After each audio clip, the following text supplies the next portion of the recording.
Okay, so this is a video game review for Dungeon Keeper 2 for the PC. This game was released in 1999 and developed by Bullfrog.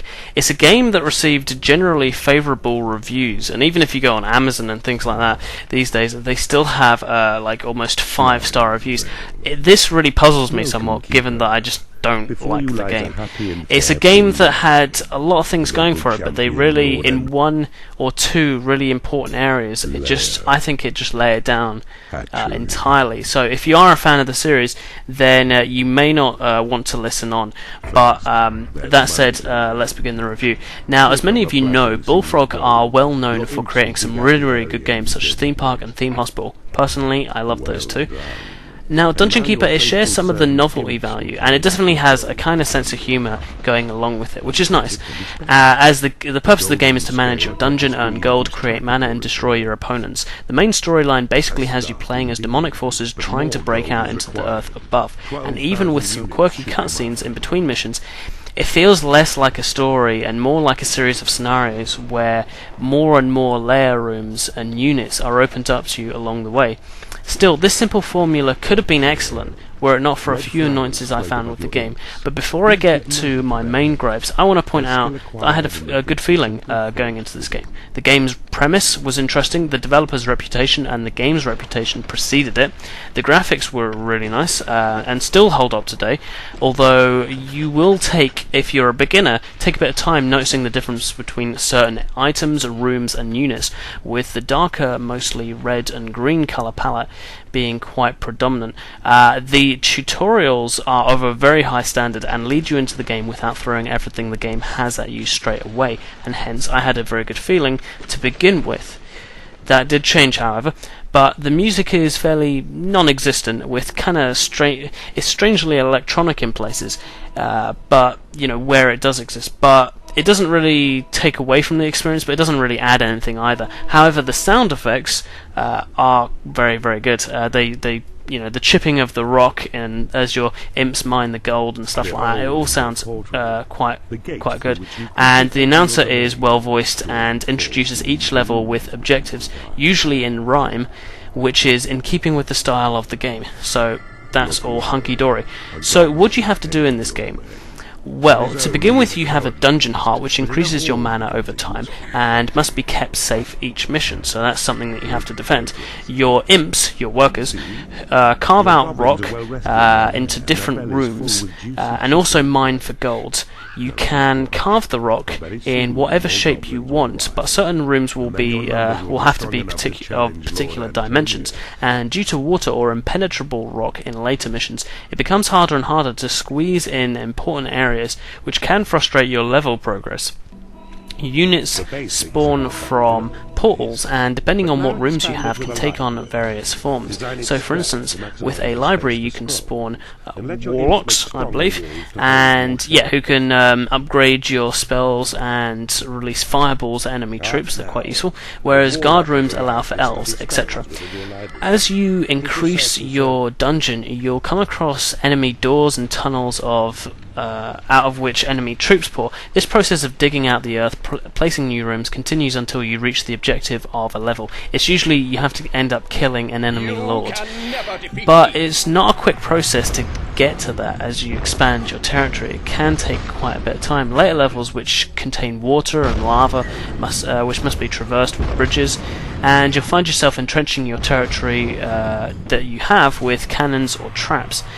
There are nice touches, such as putting trolls into a workshop and then locking the door so that they work longer hours, and capturing prisoners and then sending them to the torture room to extract information. There are nice touches there, and when you choose to quit the game, it will ask you if you want to quit to the menu or Windows. Now, I've lost count of how many games I've had where I've quit expecting to return to the main menu and finding it's actually exited the entire game. So that distinction is welcome. As I said, little touches in this game are very nice, and I'm sure I'm not going to be able to mention them all, but there are plenty. All of the animations are well done, and the camera buttons and the screen layout with the radar work as you'd want them to. So what's the problem then? Well, put simply, it's two things: the control and the mission length, which is connected to the first point. In this game, you can pick up any creature on your own, but to select multiple units, you must select them from a creature panel and then drop them. When you do so, you momentarily stun them, and you can't determine who they attack, really. So it's kind of like in keeping with that, you're the master, they're the kind of like servant, and so you pick them up and then you drop them wherever you want. But it doesn't really work. I know they did it for a stylistic kind of purpose, but I just don't feel it works as well as, say, just a simple strategy, kind of real-time strategy like Command and Conquer or something like that. Now, I mean, all your units pretty much act of their own accord, so unlike in almost every strategy game ever made, you can't really direct your units very well. This is not just your worker units, like in Settlers or Strongholds, where your workers just went about their daily, their business. You can direct your workers to a certain extent in terms of whether you want to dig out certain rooms, but it's also true of military units as well. They kind of just do their own thing. They wander around getting food and sleeping and doing getting their wages and stuff. They'll sometimes, if they're near a unit, they'll attack them, but sometimes they'll run off as well. So think about this for a second. You've located the enemy base. You want to attack an enemy cannon, but you have to select all units one by one and then drop them one by one next to this cannon, hoping they'll all, after they've stopped being dazed from being dropped, hoping they all attack that structure. And some of them won't. Some of them will. You'll drop them, and they'll just walk off. Some start walking back to the base. So what do? You try picking them up again, placing them next to the structure again, and crossing your fingers. And this is the problem with Dungeon Keeper 2. Unlike, say, Command and Conquer, or any army strategy game for that matter, you can't just select your units in a big box and just click the enemy you want to kill and sit back. You have to go through this big drawn-out process, which is frustrating and lengthens the missions no end.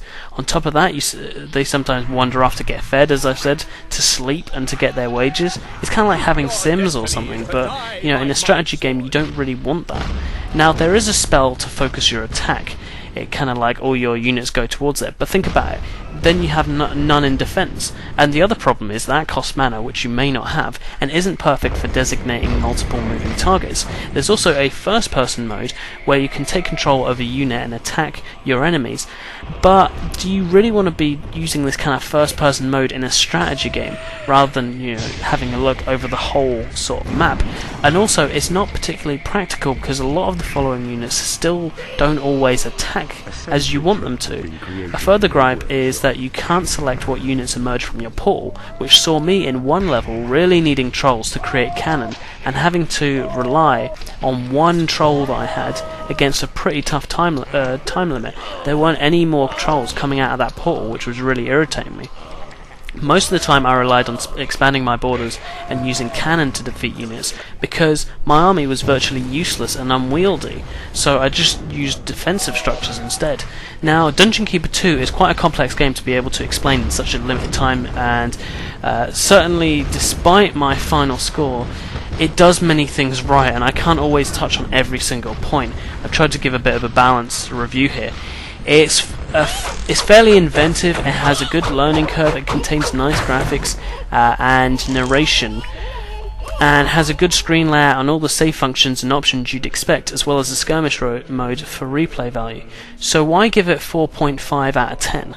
Yeah, it's tough, I know. If you're still keeping with me, then, I appreciate that. Well, the controls were a massive problem for me. After the first half a dozen introductory levels, the game seemed to get increasingly drawn out and not being able to buy the units or control them as I do in, say, a Command and Conquer style strategy game. Now, that just became frustrating. Some players will like that system. I'm sure a lot of players who enjoyed it the first time around, they must love the system. But I found it just added unnecessary hours into the game. And I was ready to attack, the enemy at one point, and I had no option to designate tasks or target. And I think it leaves the player feeling a bit, impotent is the word. This isn't the case of a game aging badly. It's just a case of a game not reaching its full potential due to a story that fails to ever take off, and controls that completely ignore the general orthodoxy of its genre. So I think it's just a case of, if this had just been a purely management game and forgotten about the strategy element, like a kind of, Sims in a dungeon, then I would have been kind of cool with that. But the strategy element I just don't think works properly. And I'm sad to say this, because I did have high hopes for this game when I started playing it, but I give this game a 4.5 out of 10. And that's me.